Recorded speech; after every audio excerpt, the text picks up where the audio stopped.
Thank you for listening to All-Weather Portfolio Strategy Portfolio. Written by Interactive. Narrated by Adam Naranjo. Forward. Ray Dalio's all-weather portfolio is supposed to be able to weather any economic season. Investors who want at least part of their asset management program to be an efficient, strategic exposure to global markets that requires minimal forecasting or tactical asset allocation ability face a knotty problem. Finding two types of risk that respond differently to two fundamental economic environments, growth and recession, is the easy part. Fixed income assets like bonds will do well when things slow down. Growth assets like equities will do well when they heat up again. Achieving a balanced portfolio should be as simple as holding both and rebalancing regularly. But achieving this balance isn't easy, of course, because bonds and equities exhibit different risk-to-return characteristics. Split your portfolio 50-50, and while 50% of your asset allocation is in equities, those equities account for about 70% of your allocation to risk, because they are twice as volatile as bonds. 50-50 is really 70-30.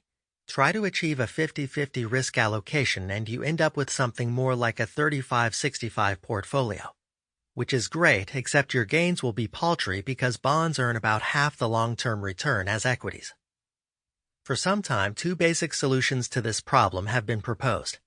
The most widely implemented has simply extended the modern portfolio theory principle that underpins the initial equity-bond split.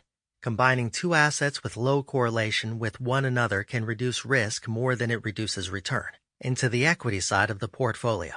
By combining diversified growth assets, the theory suggests that an investor can maintain the return of a growth portfolio while bringing its risk closer to that of a bond portfolio.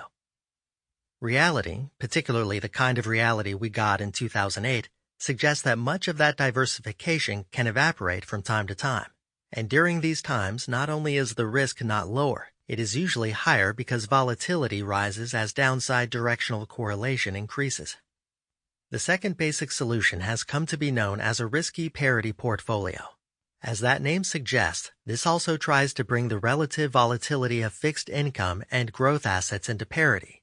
But the key emphasis is less on diversifying the growth part than on leveraging the fixed income part, usually via bond futures. The last few years has seen a flurry of interest in risk parity, particularly among U.S. institutional investors, but it was pioneered 16 years ago by Ray Dalio, president, CIO, and founder of $120 billion asset management giant Bridgewater Associates, and recent honoree in Time magazine's list of the top 100 most influential people in the world, alongside the likes of Warren Buffett, Hillary Clinton, and the Duchess of Cambridge. Founded in 1975 as a provider of economic research and advice, a fixed income and currency hedging manager for corporate and later institutional investors, by 1991 it had launched a hedge fund, Pure Alpha, which at $71 billion is now one of the world's largest. When Dalio set out the all-weather process in an article, a number of Bridgewater clients decided they would like to allocate to the strategy too.